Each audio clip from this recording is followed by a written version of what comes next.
Olá, seja muito bem-vindo e bem-vinda a mais um episódio aqui do nosso Happy Hour BP, o programa que a gente simula, né, um boteco na Faria Lima, na presença, é claro, da nossa cerveja parceira nesse projeto, a Cervejaria Praia, aí a cerveja do Condado, né, a Cerveja Praia, que inclusive nos primeiros programas ela mandou as garrafas, agora ela tá mandando as latas, ou seja, tem muita diversidade aí para você consumir aí sua cerveja Praia, cerveja fantástica que a gente vai beber hoje aqui, falando muito sobre mercado, música, sobre o que você quiser, Lana. Então seja muito bem-vinda. Lana Santos aí, de renda variável lá da Aquavero. Seja muito bem-vinda aqui conosco. Grata, Rafa. Muito prazer por me receber. Isso aí. Primeiro a gente dá um brinde aqui, exatamente. Que é o nosso brindezinho com a canequinha do BP, né? A nossa primeira enquete é a seguinte. Na semana passada, veio aqui o Carlos Zago. Na semana retrasada, perdão, veio o Carlos Zago aqui, que é gestor de biotecnologia. E ele falou cheers na hora que a gente brindou. E aí eu tô fazendo uma enquete com o público para saber se as pessoas são time saúde ou cheers. Uhum. Eu sou time saúde, eu sou povão, eu sou da galera, entendeu? Eu quando falo Mercedes, eu penso no ônibus, não na Mercedes. Se a pessoa fala cheers, a pessoa pensa na Mercedes carro. Você fala saúde ou cheers? Saúde, né? Saúde. Pra mim até um bão até funciona melhor. Perfeito. Um oba, um negócio Oba! assim. Exatamente. O que você fala, meu editor? Você fala saúde. Saúde, né? Saúde é do povo. Plateia, saúde ou cheers? Você tem uma cara que fala cheers. Você tem um jeito que fala, ela fala cheers. Ela pensou, porque ela falou assim, não vou ser contra o povão para não parecer muito rebuscada aqui. Exatamente. Né? Perfeito, então. Mas, ô, Lana, vamos falar um pouquinho antes da gente entrar né, nas aleatoriedades que a gente vai falar hoje aqui. A gente vai falar sobre o que você quiser. Música, arte. A gente aqui é pau pra toda obra. Vamos falar um pouco sobre o mercado. Uhum. Por quê? Porque esse mercado, ele tá volátil demais. E também de menos. Por quê? Porque 2022 era o ano que a gente esperava que fosse uma desgraça. Sim. Chegamos e a gente estava todo mundo esperando. Tipo, eleição. Aí chegou a eleição. Aí falaram assim, não, porque se o Lula ganhar, a Bolsa vai tomar-lhe um baile. Aí o Lula ganhou. Aí a Bolsa subiu 2,5%. Nos dias depois da eleição. Aí, na hora que a gente falou, não, beleza, então acho que a Bolsa realmente vai ser isso daí. Aí agora ela começou a cair. Então, aí vem greve, vem manifestação, vem instabilidade, e aí a Bolsa começa a lembrar que os Estados Unidos estão todos ferrados. Então, o que está acontecendo com a Bolsa, na sua opinião, esse ano? Pois é, Rafa, eu estava até falando com a Isa hoje mais cedo, porque, assim, quase todos os relatórios que eu li de previsões do que seria, né, de economistas, gestores, seria assim, gente, que se o Lula ganhar, claramente a Bolsa vai cair, o dólar vai subir, isso está dado. Uhum. O dólar... Sim, caiu, a bolsa subiu, foi tudo numa contramão. Se tivesse um long and short ali, a gente já tinha despernado há muito tempo, né? No primeiro momento ali, foi tudo assim, queimem todos os relatórios, o mercado é selvagem. Tá mesmo. todo mundo errando. Todo mundo errando. Perfeito. Mas como você falou, né? E acertando também, né? Porque um pouco depois as coisas foram caminhando para esse cenário. Mas o que eu tô percebendo é que, assim, no fim do dia, a eleição não teve tanto impacto quanto a gente esperava que ia ter. O cenário tá dado, a gente tem aí um presidente de esquerda, um petista, o Lula, mas a gente tem aí um congresso muito mais centro-direita, então...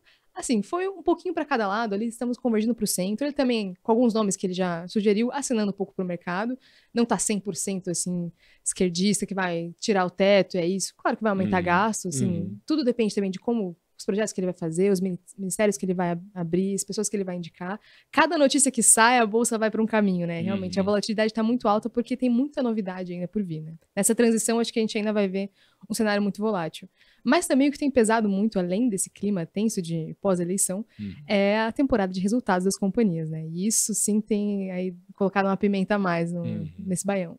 Falando de pimenta, você não pode deixar de conferir o Perdendo a Pose, o nosso programa aqui de mercado financeiro, o nosso game show de mercado financeiro, que eu chamo aqui duas pessoas de mercado e elas disputam um game show aqui sobre mercado financeiro, comendo pimenta da mais leve até a mais ardida, com 6 perguntas sobre o mercado financeiro. Então, vai da mais fácil até a mais complicada, da mais leve até a mais ardida do mundo. E aí é bem legal, você vai aprendendo muita coisa. Eu também vou me divertindo aqui, vou dando risada. Aí tem dia que eu como a pimenta junto, enfim. Então, você não pode deixar de conferir, vai aqui nas nossas playlists aqui do canal.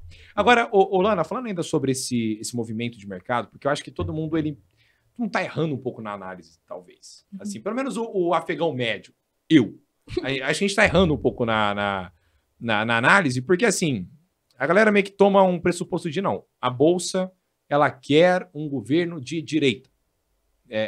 Porque a esquerda, a Bolsa não vai bem. É assim a Bolsa de Valores? A Bolsa de Valores, ela tem um lado político, de fato? Ou ela, na verdade, ela só quer previsibilidade. Tipo, se vier um cara de esquerda, por exemplo, sei lá, um Lula que não seja maluco e venha com uma frente ampla de esquerda, centro, direita, todo mundo ali junto, né? Por exemplo, você pega a Simone Tebet, a aliança dela, pô, vem a MDB, vem PSDB, são coisas que, assim, se você for pegar em 2014, era impossível você pensar junto, né? Tipo, o Temer foi quem assumiu depois da Dilma no impeachment. Então, eram partidos um pouco antagônicos e que agora estão juntos. Ou seja, o Lula ele vem com esquerda, centro e direita. Isso dá uma previsibilidade que o mercado pode analisar de uma boa maneira? Eu acho que sim. Tem até um estudo histórico, assim, de que, independentemente do governo que vence as eleições presidenciais, seja mais de esquerda, mais de direita, mais de centro, depois a bolsa sobe. Porque, assim, essa incerteza, essa bagunça, essa névoa, ela é muito mais prejudicial para os investidores do que, de fato, você ter batido o martelo, ok, não era a minha preferência, mas agora eu sei que vai ser isso. Então, assim, aí o mercado pode tomar suas decisões, ver o que fazer, porque, assim, nenhum cenário vai ser ruim para 100% das ações. Nenhum cenário é ruim para a bolsa, assim, completamente. Então, tem coisas que vão beneficiar alguns setores, outros que vão beneficiar outros. O aumento de gastos, em geral, é ruim. Para o investidor doméstico, principalmente, o viés mais político era de, poxa, escolher um governo que vai aumentar gasto, vai tirar esse processo de austeridade fiscal que a gente vem observando nos últimos 4 anos. Agora, para o investidor estrangeiro, a preferência era muito mais pelo governo Lula por uma questão de preservação ambiental, que isso é um fator que o Brasil se destaca e que tem muito potencial de crescimento. E se a gente for ver, ali no mês passado, o investimento do investidor estrangeiro é cerca de 56% aí do volume de compras e vendas. Então, sim, um volume muito grande de investidor estrangeiro. Então, a gente tem que levar isso em consideração, sim. Então, acho que o fator político ele é importante, mas ele tem um lado para a gente, um lado para o exterior, e tem todo um cenário macro ali também que acaba influenciando. Então, também acho que a gente tem que ver que o governo Lula de agora, do ano que vem, não vai ser o mesmo Lula que foi lá atrás. Claro. Temos uma outra composição, ele também tá com outra cabeça, já tá pescando aí com outros mares, e vê, assim, que tem, como foi uma eleição muito acirrada, tem aí muitas pessoas que estão só esperando o primeiro erro, né? A primeira falha para cair em cima. Então, acho que ele vai ter um ambiente muito mais difícil aí para governar e as pessoas estão acompanhando muito mais de perto, com certeza. Agora, outra coisa que é muito discutida sobre política e mercado financeiro é sobre quem pode ser o próximo ministro da economia do governo Lula. E aí falaram assim, não, o Meirelles é o cara. Sexta-feira. Acho que foi sexta-feira que falaram. Bolsa, disparava. Ah, não, vai ser o Haddad. Caía. Só que aí o que acontece? Os argumentos sempre são assim, não, rumores apontam que Meirelles é o preferido de Lula. Rumores apontam que Lula teria ouvido a cúpula do PT e gostaria do Haddad. Só que assim, não me parece, por exemplo, que o Lula ouviu muito a cúpula do PT quando foi escolher o vice. Ele escolheu o rival dele de anos, pô, é o Geraldo Alckmin. O grande rival do Lula da história foi o Geraldo Alckmin. Então ele escolheu o cara para ser vice. Então, o quanto que a nossa bolsa ela tá frágil nesse momento, né? Porque qualquer noticiazinha dispara. O Lula em si não chegou a falar diretamente, falou assim, olha, não, meu ministro da economia vai ser tal. Não, todo mundo é rumor. Rumor de tal, rumor de tal, rumor de tal, rumor de tal. E como é que a gente também consegue se posicionar para surfar bem nisso?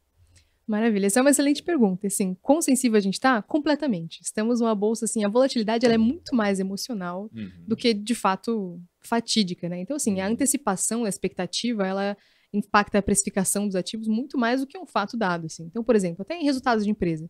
Antes de sair o resultado, a antecipação de uma possibilidade, de uma manifestação, de um gestor, de alguém, isso já intensifica, já muda a precificação dias e dias antes daquilo, né? Então, porque a gente trabalha com a Bolsa, a gente tem um aumento aí, nos últimos 2 anos, um aumento muito grande no número de CPFs aí na Bolsa. Então, o investidor pessoa física entrando com muita força, assim. Não é a maior parte, né? Tem muito investidor estrangeiro, muito institucional, mas tem muita pessoa física hoje em dia na Bolsa. E a pessoa física, ela é muito mais emocional do que racional. Então, nas finanças comportamentais, por exemplo, é um dos primeiros princípios. O investidor, ele não é o homo econômicos que você aprende lá na sua faculdade de economia, por exemplo, que a pessoa vai pegar todas as informações possíveis, imagináveis, juntar aqueles dados, fazer seus cálculos e tomar sua decisão.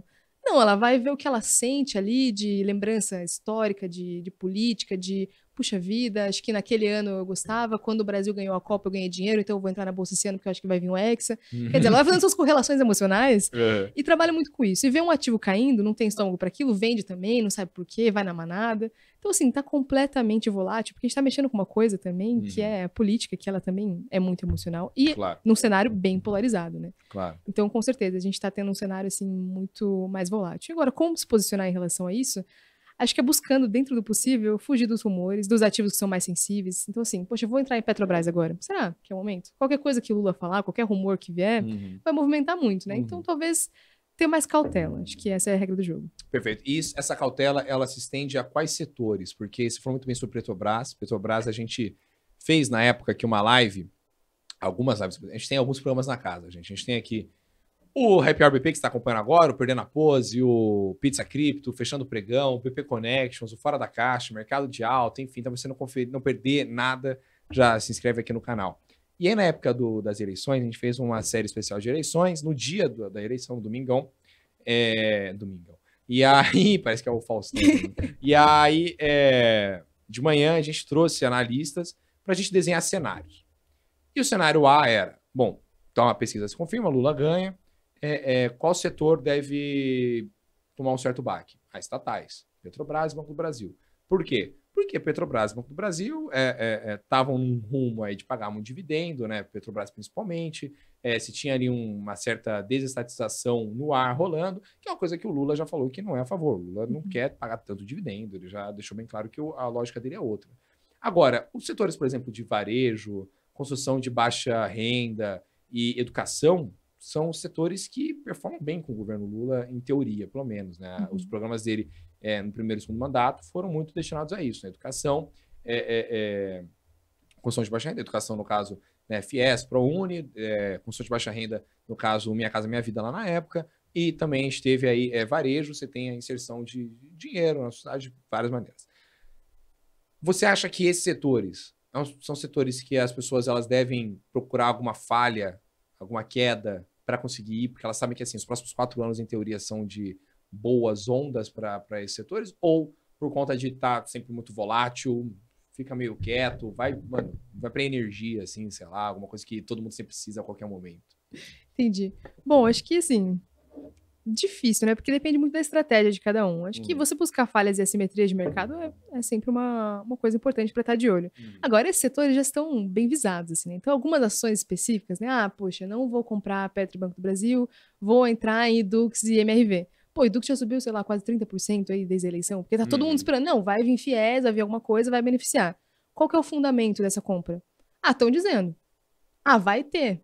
O que o presidente de fato falou a respeito disso? O que foi de fato feito? Ele apresentou o plano de governo? Ele não apresentou nada. A empresa falou alguma coisa? Também não falou. Então, assim, tá muito numa expectativa também, que tá positiva, as pessoas estão ganhando dinheiro, quem entrou antes, mas pode ser uma onda que, como subiu muito rápido, para cair é mais rápido ainda. A velocidade da venda ela é muito maior do que a da compra. Então, assim, é preciso ter cautela até nesses setores que podem ser beneficiados, porque a antecipação... Tipo assim, quando o Lula ganhou, cara, veio um movimento muito grande. O pessoal comprando as pequenas construtoras de baixa renda, comprando varejo. Então, isso já subiu um tanto na expectativa. Agora a gente tem que esperar para ver se o fundamento vai se confirmar para continuar esse movimento. Se não é só um fogo de palha, realmente, né? Então, acho que é bom estar de olho, mas também ter essa cautela. Por exemplo, energia é um setor ótimo. Infraestrutura, que é uma coisa que o aumento de gasto do governo também, investindo em infraestrutura, é uma coisa que é muito possível que aconteça. E infraestrutura é uma coisa um pouco mais perene, né? Um setor mais contínuo, mais constante. Então é mais interessante, por exemplo, do que entrar no setor de varejo, porque talvez tenha uma divergência. Até porque, assim, como eu já tinha falado, né? Temporada de resultados. Cara, tem algumas empresas, por exemplo, que tinham subido de varejo, de baixa renda, cara, que fez um resultado péssimo, veio re-rating para baixo de diversas casas de análise. Então, assim, não é porque é possível que daqui a alguns anos, com um novo presidente, a gente tenha um cenário melhor, que de agora para amanhã essa ação vai subir. Então, assim, eu vou investir no curto prazo ou no longo prazo? É importante ter isso em mente também. E com base no que eu estou investindo? Num rumor que eu ouvi, que alguém falou, que pode ser que seja, ou porque de fato eu acredito nessa empresa, eu vejo que ela tem uma condição, uma estrutura de se beneficiar com as políticas econômicas do próximo governo. Perfeito. Agora falando um pouco sobre os Estados Unidos. Por quê? Porque os Estados Unidos a gente acompanha muito aqui, né, no BP Money, a gente fala muito no BP Connection sobre Estados Unidos, sobre as reuniões do Fed, né, sobre as eleições de meio de mandato, que agora aconteceram lá nos Estados Unidos, estão acontecendo, né, hoje é dia 9 de novembro, então as urnas ainda estão sendo contabilizadas lá, né, são urnas de papéis, então são urnas de papel, então demoram mais para serem contabilizadas do que aqui no Brasil, que são urnas eletrônicas, mas a gente sabe que nas últimas reuniões do Fed, no último ano, talvez, de reuniões do Fed, o Jerome Powell em nenhum momento conseguiu acalmar o mercado. Assim, é impressionante. Eu faço a tradução simultânea das falas dele, no orçamento, e assim, no começo ele falava, não, fica tranquilo que a inflação não vem. Pode ficar tranquilo, a inflação não vem. A inflação veio. Não, a recessão, gente, não vem. Pode ficar tranquilo, gente. A gente não vai levar a taxa de juros, tá tudo bem. Ele vota juros não, altíssimos tá, para os Estados Unidos, a recessão parece inevitável, a inflação tá alta, eles estão tendo que começar a cortar a gente em massa, porque o seguro-desemprego tá tendo muita criação de emprego enquanto tá numa crise econômica, então você não pode ter isso, porque você vai congestionar o negócio. Então, assim, nós estando aqui, como a gente pode tirar proveito dessa situação de lá? Como é que a pessoa que está entrando agora e que a primeira coisa que ela ouve no mercado é tem a Bolsa Brasileira, tem a dólar. Easy busy. É sempre assim, qualquer pessoa ouve isso. Então, como ela pode se posicionar numa lógica que a gente está ruim, mas parece que os Estados Unidos até pior do que nós, né, nesse sentido. Sim. Realmente, o Brasil, ele tá muito na contramão do mundo, né? Porque, assim, Estados Unidos e Europa, assim, cada um nas suas devidas proporções, passando por crises, risco de recessão, subindo juros ainda, início do ciclo de alta. A gente, assim, começou o ciclo de alta de juros muito antes, já tá começando aí um fechamento, assim, caminhando para um final, e indo super bem. Assim, enquanto os outros países tiveram seus crescimentos revisados para baixo, o Brasil teve um crescimento revisado para cima. Então, a gente tá, para encerrar o ano, um crescimento de 3%. A China diminuiu, os Estados Unidos diminuiu também. Então, assim, nosso principal impacto em relação aos Estados Unidos é em relação ao câmbio, né? Por mais que esse movimento de altas taxas de juros valorize o câmbio lá, a gente teve essa melhoria fiscal aqui no Brasil, que diminui o risco do país. Então, assim, o que a gente vê é que o câmbio deve continuar ali em torno dos 5 a 5,20 até o final do ano. Isso é um nível adequado de câmbio, assim. Então, a gente tem muita empresa aqui exportadora. Por exemplo, a Gerdau, metalúrgica. Saiu o resultado dela essa semana, do trimestre passado, excelente, acima das expectativas, um resultado muito bom. Então, empresas exportadoras que podem se beneficiar com o preço do câmbio, especial commodities, assim, né, metálica, celulose também, foi indo bem, elas podem se beneficiar. Então, a gente investir em empresas que se beneficiam desse cenário de câmbio um pouco mais elevado. A gente imagina que deve ter uma queda do câmbio mais para metade do ano que vem. Então, a gente tem ainda, enquanto a gente tem taxas de juros altas aqui, taxa de juros se elevando lá, o câmbio deve se manter mais ou menos nesse mesmo patamar. Então, acho que essa é uma das formas da gente se expor também. Para o investidor que já investe lá fora, aí aproveitar, comprando treasuries, algumas outras formas de se expor a esse aumento de taxa de juros lá. Perfeito, perfeito. E qual a maneira que você acha melhor para dolarizar o portfólio? No sentido assim, a pessoa compra dólar, a pessoa IVVB11, a pessoa compra BDR, a pessoa abre corretora, conta corretora lá fora e compra. Qual a melhor maneira de dolarizar um portfólio? Porque assim, o dólar, ele tá R$5, mas a gente sabe que o dólar amanhã pode ser que ele seja 8, pode ser que ele seja 3. Não tem como saber o dólar. Inclusive é a coisa que qualquer economista detesta quando eu pergunto, né? Até porque todo mundo erra em relação a isso daí. Então, qual a melhor maneira de dolarizar um portfólio para o investidor iniciante, principalmente, que é possivelmente quem está assistindo a gente agora? Excelente. Cara, para o iniciante, eu diria para começar investindo em ativos internacionais aqui. Compra BDR, compra VVB, compra alguma coisa, sempre, né, sendo assessorado ali por um especialista, porque assim, quando você passa o dinheiro para lá, mesmo que seja para investir numa renda fixa americana, cara, você tem que ver diferencial de juros, cotação de câmbio, para você entender, acompanhar a economia de lá. Então, assim, é toda uma nova gama de informações que você tem que estar a par. Às vezes é difícil de acompanhar para o investidor iniciante o Brasil. Aí ele tem que já adicionar uma outra economia que funciona totalmente diferente, assim, às vezes é muito complexo. E essas diferenças aí de cotação também. Então, assim, começando por aqui, às vezes comprando alguns BDRs de companhias mais perenes aí, o portfólio blue chips, coisas assim, um pouquinho de VVB, alguma coisa assim, ele vai começando aos poucos e depois passar para lá, assim. Eu realmente acredito que passando diretamente para lá, investindo por lá, é uma forma mais adequada, mas para o iniciante começar por aqui. Perfeito, de pouco em pouco. Exato. Agora, falando um pouco sobre ativos mais, digamos, mais arriscados. Então, por exemplo, tem muita gente que gosta de cripto, né? Criptomoeda, então Bitcoin, Ethereum, altcoins de toda maneira. Você gosta de ter um pouquinho de criptomoeda no portfólio? Colocar você falou de tempero, né? Colocar, você falou que era uma pimenta lá na volatilidade, colocar uma salsinha na carteira de investimento? Cara, isso é muito de perfil também. Eu, particularmente, não gosto. Eu não acompanho tão de perto esse mercado. É uma coisa muito nova pra mim, assim. Mas eu sei que tem muitas pessoas que gostam, muitos investidores que gostam. Então, assim, claro, é muito descorrelacionado, um ativo descorrelacionado de todo o restante, né? Então é legal para ter essa parcela de maior risco descorrelacionada do restante, que vai caminhar num ritmo diferente. Claro que a gente tá num momento aí um pouco desfavorável para as criptos, né? Pô, muito! Um pouco foi bem gentil, né? Não, eu tô muito pobre agora. Tá complicado. Vendi tudo, tinha comprado Bitcoin lá nos $70 mil, agora tá 19. Brincadeira, gente. Isso aqui não é recomendação de compra ou venda de nenhum ativo, pelo amor de Deus, gente. Não me escuta, Alana. Eu não. Tá bom? Obrigado. Eu sou jornalista. Não tenho nada a ver com análise de ativos, gente. Eu sou só a pessoa aqui, sou só o palhaço da turma. Faço aquelas brincadeiras e tal, a gente vai fazer a pergunta junto, gente. Mas de resto, assim, mas se você for comprar criptomoeda, compra pouco. Não compra muito, não. Porque as pessoas elas colocam, tipo, 100% do patrimônio também. Que é complicado. Não é recomendável. É, e se quer saber mais de cripto, veja o episódio com o Guilherme Bento da Aquavera. No Pizza Cripto, a gente teve aí o Guilherme Bento. Vocês são amigos, você e Guilherme Bento? Ele é um amor Ele de senta pessoa, do meu não? ladinho. Ele senta do seu ótimo, lado? Sim. Você enche o saco dele ou ele te enche o saco? Quem enche o saco de quem? Acho Você que é enche o saco mútuo, dele? né? Recíproco, É importante. recíproco? É mais saudável, assim. Entendi. Não, perfeito. É porque senão a gente podia ter aqui uma denúncia de assédio moral, né? No ambiente tóxico de trabalho, né? Aquavero, tal, a briga total aqui. Iam cortar o episódio do programa, né? Não ia saber o que ia fazer. Não, mas ainda tudo bem que... Inclusive, vai ter um episódio do Perdendo a Pose com o pessoal da Aquavero, não vai? Quem é que vai vir aqui do pessoal da Aquavero? Heitor e Gustavo. Você conhece Heitor e Gustavo? Sim, ele sentou atrás de mim. Eles sentam atrás de você. Sim. Eles são legais? São muito legais. Entendi. E aí, você acha que eles vão se dar bem com pimenta aqui? Uma boa. Não, é por isso que eu quero muito ver. Que vai ser Perfeitamente. engraçado. Perfeitamente. Se o programa não for engraçado, a gente vai colocar ela e o Guilherme Bento pra disputarem um com o outro também. E se ficar engraçado também, eu vou querer ver a disputa dos dois. Eu vou disputar com o Gordão pra comer? Sério mesmo? Exatamente. Aí não dá, né? Exatamente. Aí eu não tenho culpa de nada disso, entendeu? Só vou deixar aí. Agora, Lana, falando um pouco ainda sobre estratégias de investimento. Porque muita gente vem perguntar, por exemplo, a gente no BP sobre dividendo. Por quê? Porque dividendo, é dinheiro, né? É dinheiro a mais na conta, então a galera gosta, né? E gosta bastante.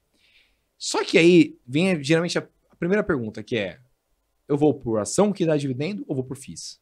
O que você prefere? Cara, eu acho assim, você pode ter os dois. Não tem nenhum problema em ter os dois. A questão é, eu quero dividendo porque eu acho que é uma estratégia de longo prazo que vale a pena, ou porque eu não aguento volatilidade, eu quero um dinheirinho, entre aspas, grátis ali na minha conta todo mês. Se você é uma pessoa que não aguenta volatilidade, que você não vê sentido nisso, cara, recomendo muito mais os fundos imobiliários, porque é uma vol menor, tem a mesma liquidez, 2 dias úteis o dinheiro está em conta, muito mais correlacionado com a economia real, acompanhando taxa de juros futura, você pode investir, ter rentabilidade de renda fixa com os fundos de papel, você pode ter rentabilidade de ter um imóvel, né, com os fundos de tijolo, então é uma gama diferente ali, que os dividendos também são mensais, majoritariamente. Eu acho que nesse sentido vale mais a pena. As ações não pagam, a maioria não paga dividendo mensal, às vezes tem um yield parecido com os fundos imobiliários, mas é uma volatilidade muito maior, né? Então tem que ver se você realmente aguenta isso, né? Ver ali seu patrimônio. Se você, assim, tem o perfil Luiz Barsi, quer dizer, posso perder 50% do meu patrimônio em cotação, mas eu vou receber os dividendos e pra mim tá tudo bem, eu vou aportar mais, ter essa disciplina, ótimo. As ações são uma ótima forma de fazer isso. Porque, inclusive, a volatilidade é boa nesse sentido de aportes, porque, cara, a ação pode cair 20%, 30%, e você aporta muito mais, você tá comprando muito mais barato um ativo que você quer e que te paga bons dividendos no longo prazo. Excelente. Nos fundos imobiliários, se o fundo imobiliário cair 20%, 15% num dia, meu Deus do céu. Fecha e fixa, acabou, né? Perfeito. Então, acho que é bom ter um pouquinho dos dois. E até para compor a sua renda mensal, se essa for uma estratégia que você tem, porque os fundos imobiliários pagam mês a mês, as ações não. Então, se você organizar certinho, você pode ter ali mês a mês uma renda bem legal em dividendos. E a taxação de dividendos pode atrapalhar um pouco essa estratégia? Cara, pode, em certa forma. Mas, assim, é uma coisa que é necessária. Porque, independentemente do governo, o Bolsonaro estava lá, o Paulo Guedes falou que ia fazer a taxação de dividendos, o governo Lula também falou que vai fazer. Então, é uma pauta que estava dos dois lados. Então, acho que é inevitável que a gente, em algum momento, chegue nisso. Até porque tem que ter algum fundo para a gente financiar todos os programas que têm que ser feitos, os gastos do governo que precisam ser realizados.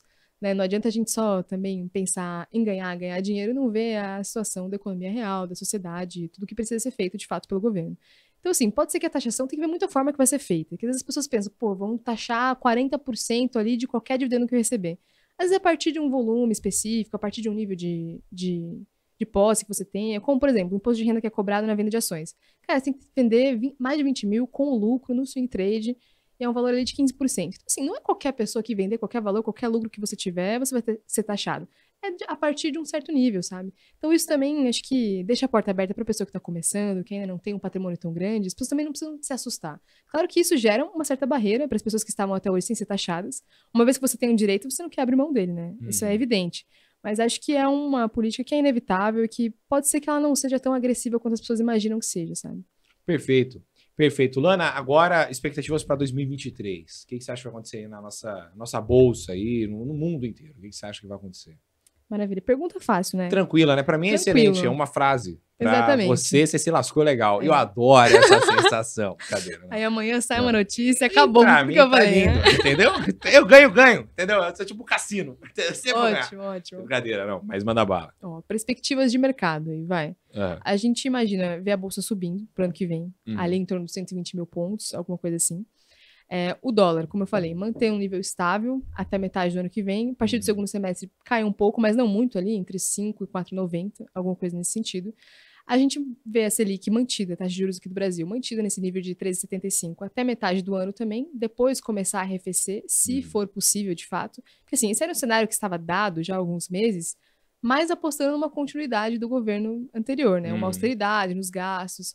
Com um governo que pode ser que aumente os gastos, tirando não sei de onde esses fundos, pode ser que a gente tenha que manter a taxa de juros elevada por mais algum período, ou até aumentar mais, não sei, né? A carta está um pouco em aberto aí pelo Banco Central. Né? Exatamente. Então vai depender de como a coisa caminhar. Mas a perspectiva é essa, taxa de juros mantida, começando a diminuir pelo segundo semestre, dólar também começando a arrefecer a partir do segundo semestre, bolsa subindo e a economia continua crescendo. Não tanto, né? Acho que o crescimento de 2022 vai ser muito maior do que o de 2023. Algumas coisas devem chegar aí, alguma volatilidade a mais, o risco de recessão pode se acentuar e se confirmar, tanto na Europa como nos Estados Unidos. Isso afeta a demanda pelos produtos brasileiros, isso, claro, impacta o nosso crescimento aqui também. Claro que, assim, tudo está ainda muito incerto, a gente não tem plano econômico de governo, a gente não tem nem quantos ministérios a gente vai ter, então tudo isso ainda está para ser definido. O cenário está um pouco incerto, mas a gente imagina que vai caminhar em torno disso. Perfeito. Lana, queria muito agradecer sua presença aqui no nosso Happy Hour BP dessa semana. Muito bacana te receber aqui. Manda um abraço pro Guilherme Bento, que veio aqui no Pizza Crypto, também arrasou, assim como você arrasou aqui no Happy Hour BP. E também vou querer ver o pessoal da Aquavera aqui no Perdendo a Ponto, que vai ser bem bacana, tá certo? Vai ser ótimo. Muito grata, viu, Rafa, por me receber aqui. Obrigado. Volte mais vezes aí com a gente, tá bom? Obrigado. E você que nos acompanhou no Happy Hour BP dessa semana, muito obrigado pela sua presença. Eu vou ficando por aqui, mas não se esqueça de conferir os outros programas aqui da casa, né? Tem muita coisa aqui para você. Só para ir no mercado financeiro, tem Geopolítica, por exemplo, né? No BP Connections, ou Política Nacional, no Fechando o Pregão. Então você pode acompanhar tudo bonitinho aqui no nosso canal. Então já deixe sua inscrição aqui e seu like, tá bom? Eu vou ficando por aqui, a gente se vê logo mais. Até mais. Tchau, tchau!